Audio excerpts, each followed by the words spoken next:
I still remember the night it all began.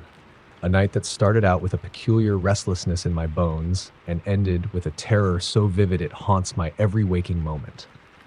I'm not one to believe in ghost stories or the supernatural, but after that experience, I have no choice but to admit that something unexplainable crossed the thin line between sleep and waking. I speak now as a witness to the horror of sleep paralysis, as one who lived through it, and as someone who carries the marks of that night in every frayed nerve. It was a humid August night in a small Midwestern town, where the air was thick with the smell of damp earth and the promise of summer storms. I had been battling insomnia for weeks, plagued by a relentless inability to quiet my mind. My therapist had warned me that sleep paralysis was a known phenomenon among those struggling with anxiety and disrupted sleep patterns, but I was too skeptical to think it could be anything more than a harmless quirk of the mind. Little did I know that my skepticism was about to be shattered. That night, as I lay in bed, I felt an oppressive weight on my chest, as if an unseen hand was pressing down with relentless force. I tried to move, to shift my position, to call out for help, but my limbs refused to obey. A cold sweat drenched my body as I stared into the dim darkness of my room, my eyes barely able to adjust to the silhouettes of familiar furniture. Time seemed to stretch into an eternity, every second a struggle against the paralyzing terror that seized my every thought. In the silence, a subtle sound began, a scratching, like the soft, deliberate scratch of fingernails across wood. I strained to see what it was, my heart pounding so fiercely it threatened to burst from my chest. At first, it was nothing more than a barely perceptible rustling, but as the seconds passed, the sound grew more insistent, more deliberate. I could almost swear it was moving closer, inching its way along the wall behind my bed. Then, just as I was sinking deeper into panic, I saw it, a shape, a dark figure standing at the foot of my bed. It was tall, its presence overpowering, yet it seemed to blend into the darkness as if it were both there and not there at the same time. My mind, frozen in terror, struggled to comprehend what I was witnessing. I wanted to scream, to call out for someone to save me, but my voice was locked away behind the same paralysis that held my body captive. The figure's face was hidden in shadows, but I could feel its gaze burning into me as if it were studying my soul. The intensity of that stare, that unyielding, malevolent attention, was enough to make me question my very sanity. I recall a sensation like icy fingers trailing along my skin, a tactile reminder of its proximity, and I could no longer distinguish if I was awake or trapped in a nightmare. I felt the presence breathing down on me, a slow, deliberate inhalation that filled the room with the stench of decay and sorrow. Every detail of that encounter is etched into my memory. The slow, deliberate movements of the specter, the hushed whispers that seemed to echo from another time, the feeling of 1,000 unseen eyes pressing against my mind. The ghostly figure leaned closer, its form wavering as if it were made of smoke and shadow. I could sense that it was trying to communicate, its voice a sibilant hiss that spoke of long-forgotten tragedies and unresolved pain. Yet, in my paralyzed state, I could only listen in horrified silence as the story of its existence unfolded. A tale of a lost soul trapped between worlds, condemned to wander in a limbo of anguish. I remember pleading silently, willing my body to break free of its bonds, to rise and flee from the horror before me. Instead, I remained rooted to the bed, a helpless spectator as the figure moved with a slow, deliberate grace that defied explanation. The scratching sound grew louder, more frantic, and I realized it was coming not from the walls, but from the very space where the figure hovered. It was as though the entity was clawing its way out of an invisible barrier, trying to force its presence into my reality. In those long, agonizing minutes, the room seemed to pulsate with a dark energy, the boundaries between the living and the dead dissolving into a nightmarish haze. I felt the weight of countless memories, as if the room itself were a repository of lost souls and forgotten regrets. Amid the oppressive atmosphere, I began to see fleeting images, visions of a bygone era when life was simpler, yet riddled with its own forms of sorrow. I saw faces, twisted in pain and longing, their eyes pleading for release from an eternal torment. They reached out with ghostly hands, their silent screams echoing in the back of my mind, urging me to understand that their pain was not mine to bear. yet theirs to share. As the minutes turned into what felt like an eternity, the figure's whispers grew louder, merging with the scratching until it was impossible to discern one sound from the other. I felt an overwhelming sense of despair, as if I were drowning in a sea of sorrow and regret. The ghostly presence began to move away slowly, its form dissipating like mist under the morning sun. In that brief moment of clarity, I saw its face, a contorted mask of anguish and betrayal, eyes filled with an unspoken plea for redemption. The sorrow in its gaze was profound, a testament to a lifetime of suffering and a spirit that had been denied peace. When the paralysis finally released its grip on me, I was left trembling in the dark, gasping for air as if I had been underwater for too long. I couldn't tell if the figure was truly gone or if it was waiting just beyond the edges of my vision, its presence lingering like a shadow at dusk. The room was still, but the silence was now deafening. Each creak of the floorboard and rustle of the wind outside amplifying the residual dread that clung to me like a second skin. In the days that followed, I couldn't shake the feeling that I had been marked by that encounter. Sleep became a battleground where reality and nightmare intertwined.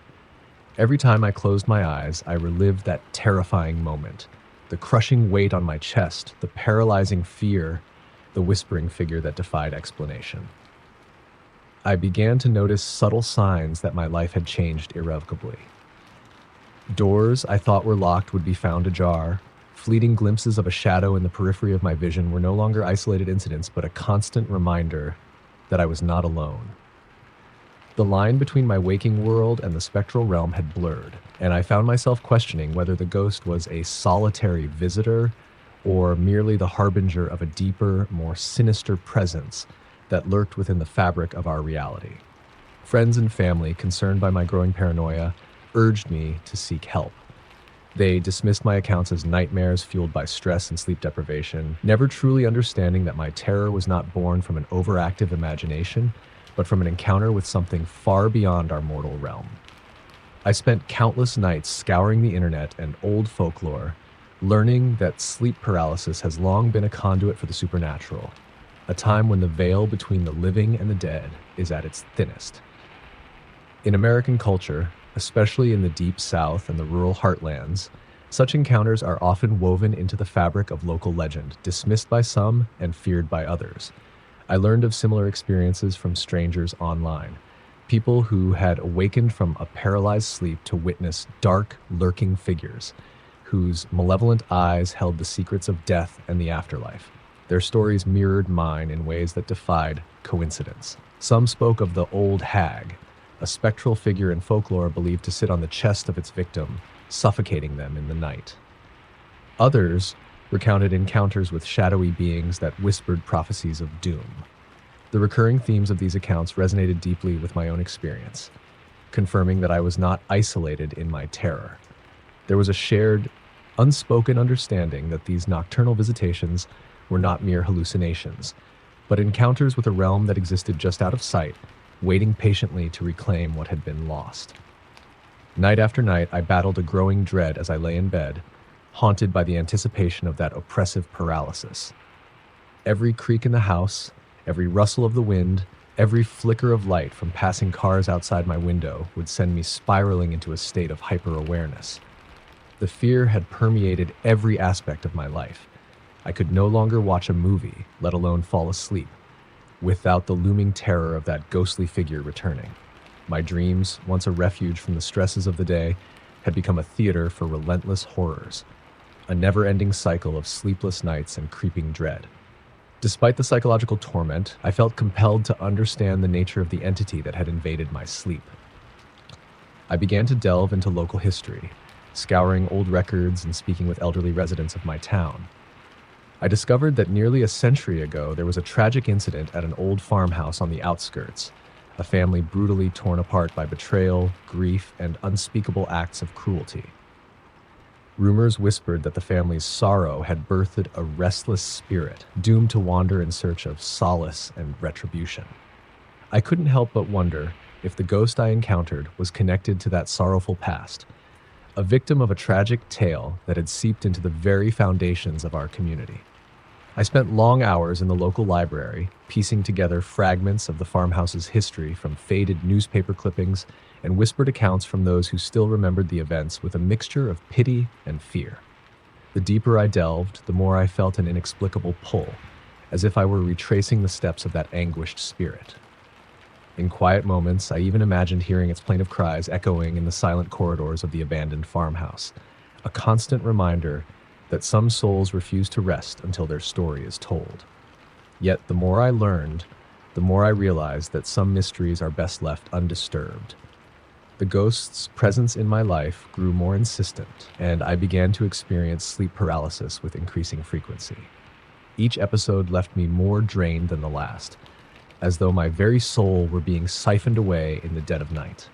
I could no longer distinguish between the terror of my nightmares and the reality of my days. Shadows in the corner of my vision carried the same heavy despair, and I started to question whether I was being haunted by a single malevolent spirit or by a host of restless souls, each with their own tragic tale. In the aftermath of that initial encounter, I was forced to confront a truth I had always dismissed, that the boundary between our world and the next is not as impermeable as we might believe.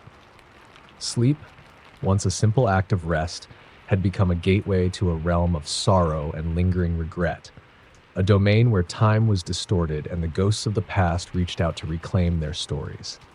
I could feel the weight of their collective grief, an invisible shroud that seemed to follow me wherever I went.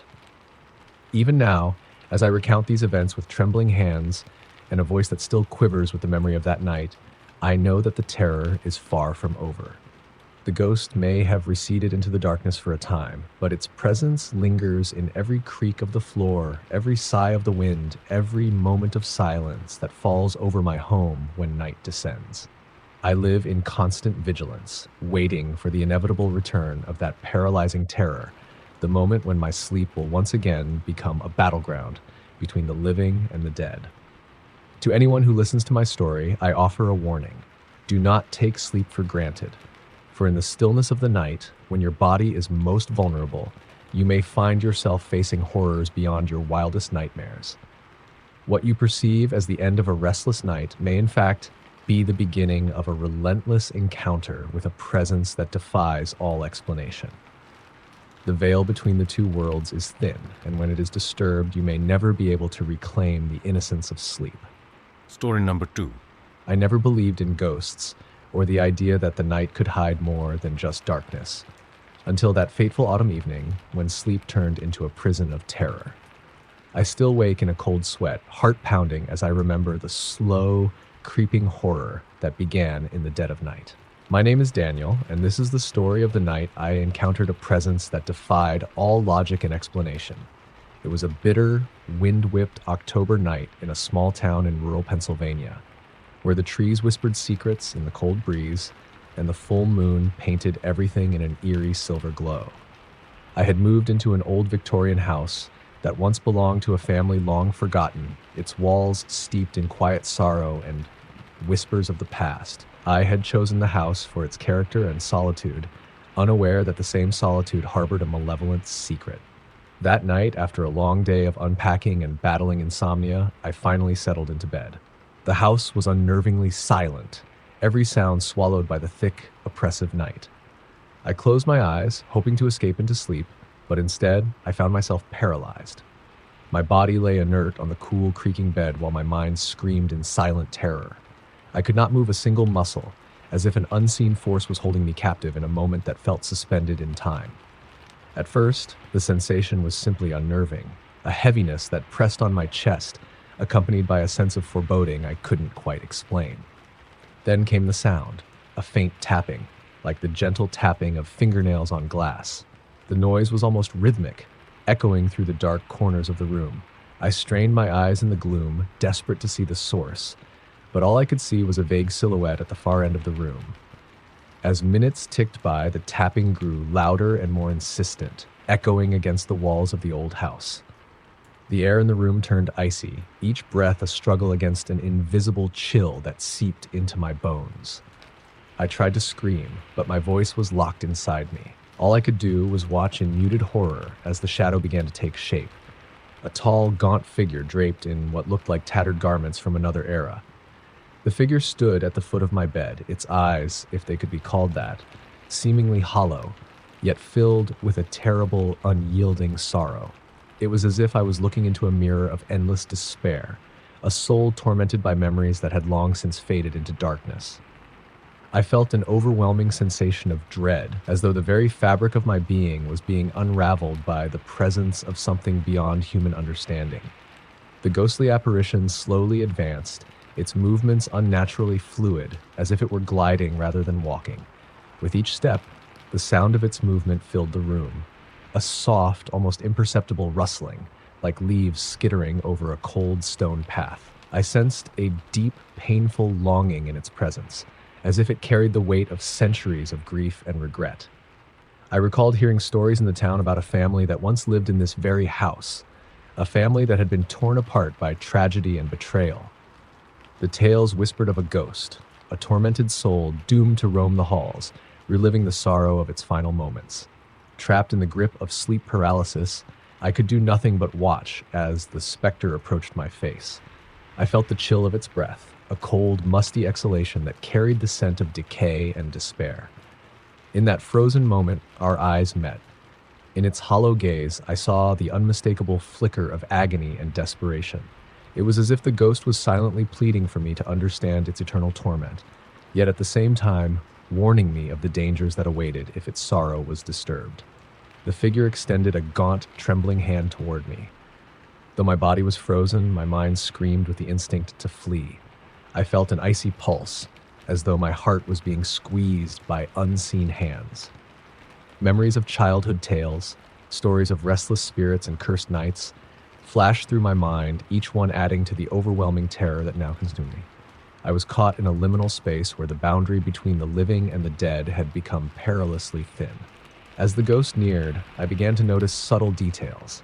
A torn fragment of an old, moth-eaten dress that clung to its form, eyes that shimmered with a sadness too profound for words, and a lingering whisper that resonated with lost promises. The whisper was soft, almost imperceptible at first, but grew in intensity until it filled the room. It spoke of love betrayed, of a life cut short by cruelty, and of a soul doomed to wander in eternal solitude.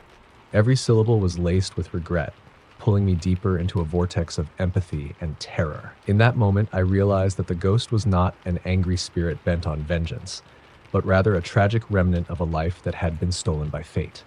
Its eyes, empty and sorrowful, seemed to beseech me for help, to deliver its story to the world so that its pain might finally be acknowledged.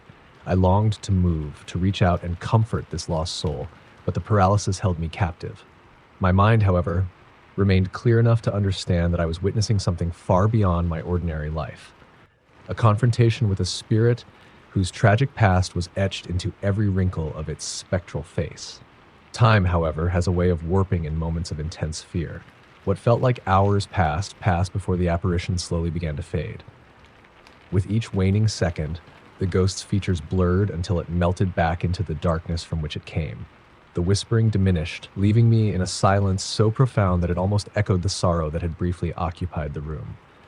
Then, as if released by an unseen command, my body jerked awake.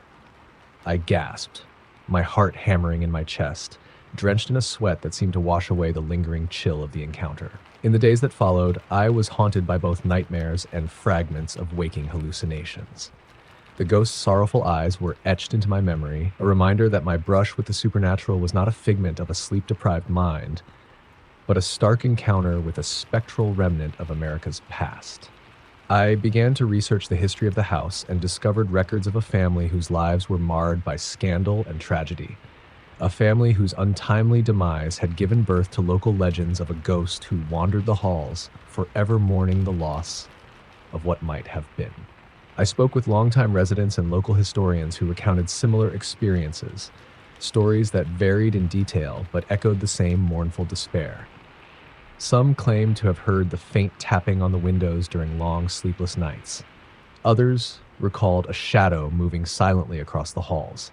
It became evident that the spirit was not confined to my encounter alone, but was part of a larger tapestry of haunted lore that had woven itself into the very identity of this old house and its surroundings. Night after night, I found myself teetering on the edge of sleep, terrified of falling into that paralyzing abyss once again. I, I installed cameras and motion sensors in hopes of capturing evidence of the ghostly presence, but the devices remained silent and still, unable to record the intangible horror that haunted me. I took to journaling every minute detail of my encounters, desperate to make sense of the inexplicable, to piece together a narrative that might finally lay the restless spirit to rest. Yet every time I wrote, the words seemed to capture only a fraction of the raw terror and melancholy that I had experienced. I learned to live with the dread, carrying it with me into every shadow and every creaking hallway of my home. The ghost's silent plea and mournful presence became a constant companion in the darkest hours of the night. Though I could no longer recall every precise detail of that first encounter, the emotional imprint remained, a stark reminder that sometimes the most powerful horrors are those born of sorrow and regret, manifesting as the silent echoes of lives cut tragically short. Even now, as I write these words, I sense that the boundary between my world and that of the lost soul has never been fully restored. On quiet nights, when the wind howls just right and the moon casts eerie patterns on the walls, I can almost hear a soft, plaintive whisper drifting through the corridors, a reminder of the pain that refuses to fade into the silence of oblivion. I have learned to coexist with the ghost, acknowledging its sorrow, and honoring the memory of a life that the darkness of time had tried to erase. This encounter taught me that sleep is not merely a respite from the day, but a doorway to hidden realms where unresolved grief and eternal regret find form. I now live with an ever-watchful eye, knowing that every night brings the possibility of another encounter, another moment when the veil between the living and the dead grows thin. And though the ghost may never fully reveal the secrets of its past, its silent presence is a constant reminder of the fragile boundary that separates our reality from the mysteries lurking in the shadows. Story number 3. I never imagined that a restless night of sleep could unlock a door to a realm of terror. But that night, etched into my memory with the clarity of a nightmare, changed everything. My name is Rebecca, and I'm here to share the ordeal of an encounter with an unseen presence that visited me in the liminal space between wakefulness and sleep. It began on a bitter winter evening in a remote town in upstate New York. I had recently moved into an old colonial house, one that had once belonged to my great-grandmother. The structure, with its creaking floors and drafty corridors, carried an aura of antiquity and secrets. I'd been warned by locals that the house had its share of odd happenings, but I dismissed the stories as mere folklore until I experienced it firsthand. That night, I settled into bed, the ancient quilt wrapped tightly around me as a storm raged outside. The wind battered the windows, and the constant patter of rain against the glass only served to heighten my anxiety. As I drifted off, I felt an unusual heaviness in my limbs, a weight that gradually grew until I realized I was utterly paralyzed. Panic surged through me. I knew I was awake, yet my body refused to respond. I was caught in the cruel trap of sleep paralysis. In the oppressive darkness of my room, the silence was almost tangible, punctuated only by the low moan of the wind. Then, from the far corner of the room, I heard it, a soft, rhythmic tapping. It was as if someone was gently knocking on a door, a sound so deliberate and measured that I felt my heart pound in terror. I strained my eyes in the murk, trying to locate the source, but could only see vague shadows dancing on the walls. As the tapping continued, a presence began to manifest at the edge of my vision. A pale, spectral figure emerged from the gloom, its form wavering like a reflection in a disturbed pond. I couldn't see its face clearly at first, only a silhouette draped in a long, tattered garment that moved as if in a slow, mournful dance. I felt its gaze, an unyielding stare that pierced straight through me as if it were probing my soul. In that frozen moment, time seemed to both stand still and stretch into an eternity. I was trapped, a helpless witness to the unfolding horror, unable to call out or move even a finger. The figure drifted closer, and with each inch it gained, the atmosphere grew colder, as if the very air around me was being sucked of its warmth. The only sound was the relentless tapping, growing louder and more insistent, echoing in the oppressive stillness of the room. Then I heard a voice, soft, desperate, and laced with grief. It whispered my name, a sound that sent shivers coursing through my frozen limbs. The voice seemed to emanate not from the figure, but from the very walls of the room. I felt a crushing sorrow in its tone, as though it carried the weight of centuries of loneliness and regret. The spectral being finally revealed its face in the dim light. Hollow eyes filled with anguish, lips parted in a silent plea for help. In that instant, I understood that I was not confronting a malevolent force intent on causing harm, but rather a tormented soul, bound to the house by an untold tragedy. Images flooded my mind, fleeting visions of a lifelong past. I saw a young woman in a faded dress, her eyes wide with terror as she clutched a locket, and heard echoes of a heart-wrenching story of betrayal and loss. The ghost's sorrow was palpable, as if the agony of her fate had seeped into the very foundations of the house. I knew then that this spirit was not here by choice, but was trapped in a cycle of despair, doomed to wander the halls in search of solace. Despite the terror that gripped me, I felt a strange empathy stirring within. I wanted to reach out, to offer comfort to this lost soul, but my body remained unresponsive, imprisoned by the paralysis. The ghost drew nearer, its eyes pleading silently, imploring me to acknowledge her suffering. In that moment, I felt a connection, a mingling of fear and pity, as though the spectral figure was trying to communicate the secrets of her tragic past. The tapping intensified, as if echoing the rapid beating of her shattered heart. Minutes, or perhaps hours, passed in that excruciating stasis. Finally, as the ghost hovered just inches from my face, a sudden burst of energy surged through me. My paralysis shattered in a single, jarring moment, and I bolted upright in bed, gasping for breath. The ghost vanished as abruptly as she had appeared, leaving me alone in the silent, storm-racked room, trembling and drenched in sweat. The days that followed were a blur of sleepless nights and haunting recollections. I began to scour the town's historical records and old diaries tucked away in the local library, desperate to piece together the identity of the spirit who had invaded my slumber. I learned that, decades ago, a young woman by the name of Eleanor had lived in the house. Her life was marked by tragedy, a forbidden love, a scandal that shattered her family, and a series of misfortunes that ultimately led to her untimely death under mysterious circumstances. Local lore claimed that Eleanor's spirit could not rest, tormented by guilt and sorrow, and that on stormy nights she would appear, seeking redemption or perhaps a final farewell. Every time I closed my eyes, I relived that encounter. The paralyzing terror, the soft tapping that crescendoed into an anguished plea, and the sorrowful eyes of Eleanor, begging for acknowledgement of her endless suffering. The experience left an indelible mark on my life. I began to notice subtle signs of her presence, the gentle rustling of curtains when the windows were closed, the faint scent of old roses lingering in the air, and the occasional glimpse of a figure in the peripheral shadows of the hallway. I sought counsel from a local medium, hoping to understand why Eleanor's spirit had chosen me as her confidant. The medium told me that some souls become tethered to the living when their stories are left untold, their wounds left unhealed. In that spirit, I felt compelled to listen, to record her tale so that she might finally find the closure she desperately needed. I took to writing down every detail of our encounter, every fragment of whispered sorrow that had seeped into my soul, in the hope that sharing her story would set her free. Yet even as I documented Eleanor's tragic history, the nights grew ever more uncertain. I would lie awake, heart pounding, fearing that the storm might return, and with it, the ghostly tapping and the sorrowful plea. I became a prisoner of my own home, caught between the living world and the realm of the lost, forever marked by a single haunting encounter. Now, as I recount these events with a trembling hand and a heart still heavy with unshed grief, I realize that the boundaries between life and death, between sleep and waking, are far more porous than we dare to imagine. Eleanor's spirit and those like her serve as a reminder that the past is never truly gone. It lingers in the quiet corners of our lives, waiting to remind us of its silent sorrows.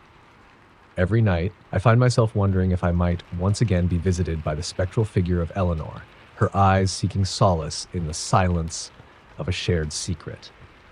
And while I long for the day when she might finally rest, I remain ever vigilant, aware that the delicate line between our world and hers is as thin as the veil of sleep. For in the dead of night, when your body is most vulnerable, you may find that you are not alone, and that the past, with all its sorrow and longing, is always just a breath away. Story number 4.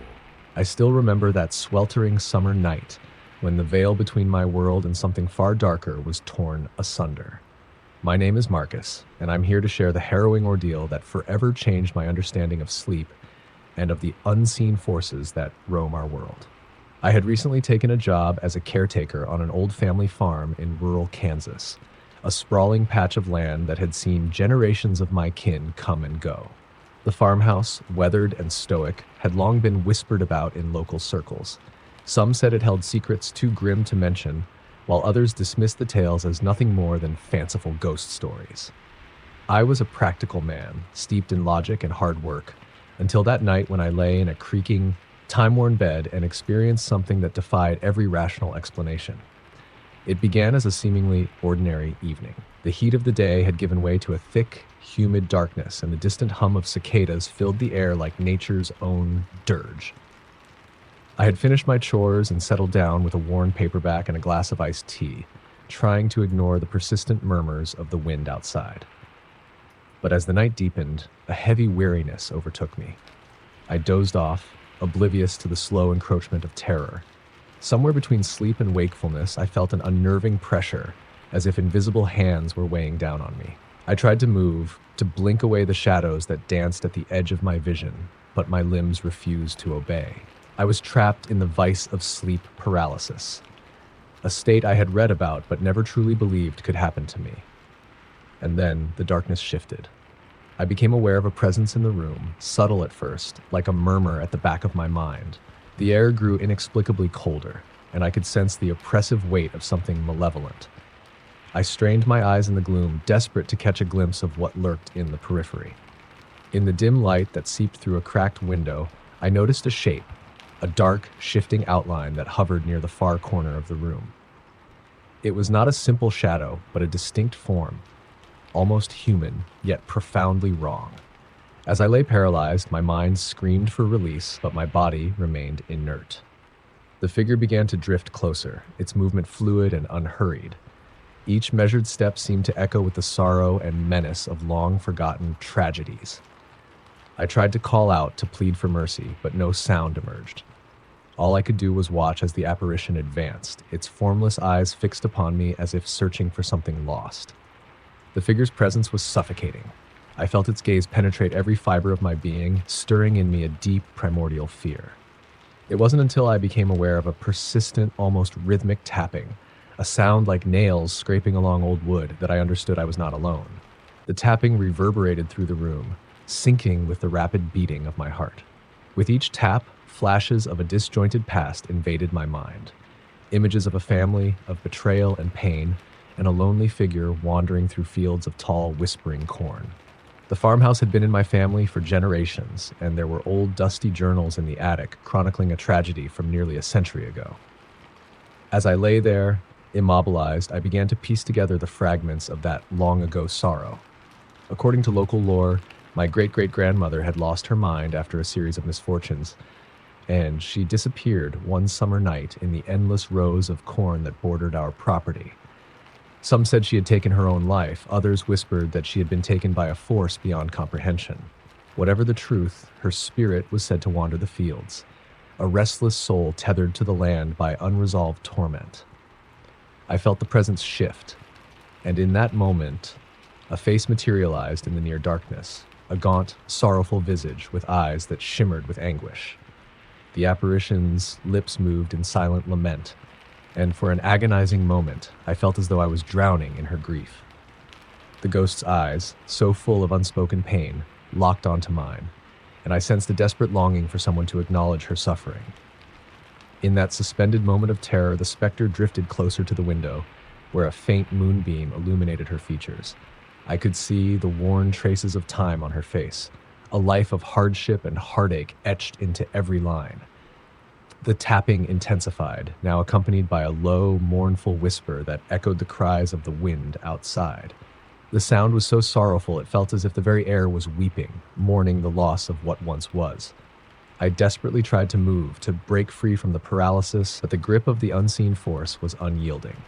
Instead, my mind was forced to bear witness to the sorrowful tableau unfolding before me. The spirit's gaze shifted from the window to my chest, as if sensing the beating of my heart, a stark reminder of life and vitality that contrasted so painfully with her eternal despair. In that moment, I recognized that her anguish was not born of malevolence, but of profound, unhealed grief. She was a remnant of a past too painful to forget, and I, a living link to her tragic legacy, was now drawn into her eternal mourning. The night seemed to stretch on endlessly. Every second felt like a lifetime, each moment laden with the weight of memories too heavy to bear. I recalled childhood tales of restless spirits and haunted nights, but nothing in those stories had prepared me for this raw, unfiltered encounter with the supernatural. The ghost's presence was both a comfort and a curse, a reminder of familial loss and the dark history that had seeped into the very bones of our land. Then, as if in response to some silent command, the tapping gradually subsided. The spectral figure began to recede, melting into the darkness from whence she came.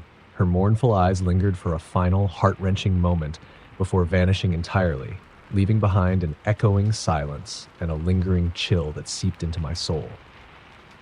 In the instant that followed, the paralysis released its grip, and I gasped for breath as if emerging from the depths of a nightmare. In the days that followed, I was haunted by the memory of that night. The ghost of my great-great-grandmother seemed to have etched herself into the very fabric of my existence. I started noticing small, inexplicable phenomena around the farmhouse.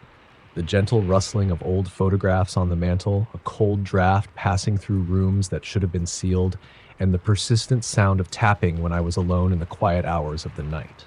Determined to understand the full scope of what had happened, I delved into the dusty records stored in the attic. I uncovered letters, diaries, and even a brittle, yellowed newspaper clipping that recounted the tragic events surrounding her disappearance. The accounts were fragmented and often contradictory, yet a common thread of sorrow and isolation wove through them all.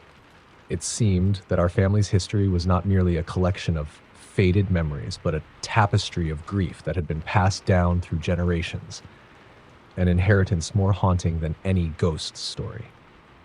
I began to document every eerie detail, every unexplained phenomenon in a journal that soon became my lifeline. I shared my writings with local historians and skeptics alike, but few could fathom the depth of my encounter. Most dismissed it as a trick of the mind, a product of isolation and stress.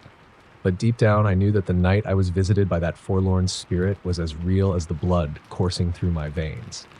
As the weeks turned into months, I found myself both repelled and strangely drawn to the old cornfield that bordered our land. Every twilight I would walk along the edge, listening for the soft tapping that had once heralded the ghost's approach. Sometimes I thought I could feel a gentle presence, a sorrowful warmth brushing past me as I moved along the rows of whispering stalks. The field had become a place of mourning and memory, a living reminder of the fragility of life and the persistence of the past. Over time, the initial terror of that fateful night gave way to a somber understanding. I came to believe that the ghost's visit was not meant to haunt me with fear, but rather to compel me to remember the unhealed wounds of our family's history. In a way, her sorrow was a plea for acknowledgement, a desperate hope that someone might finally set right the wrongs of a long-forgotten tragedy. I began to share her story with others, neighbors, curious visitors, and anyone willing to listen. In telling her tale, I hoped to release some of the pent-up anguish that had held her captive for so many years. Yet, even as I embraced the role of reluctant storyteller, I could not shake the feeling that the line between the living and the dead was forever blurred in that old farmhouse. Night after night, I lay awake with an ever-watchful eye, half expecting to feel that paralyzing weight return or to hear the gentle tapping resurface in the silence. The ghost's presence had become a permanent fixture in my life, a constant reminder that some spirits are never truly laid to rest. There are moments, when the moon is high and the wind is just right, that I can almost feel her there beside me, whispering secrets of a bygone era, urging me to remember. I live with the bittersweet knowledge that our pasts are inextricably linked to our present, that the sorrow of lost souls can echo through the corridors of time, and that sometimes the only way to honor their memory is to listen, to truly listen, to the quiet, mournful tapping in the dark.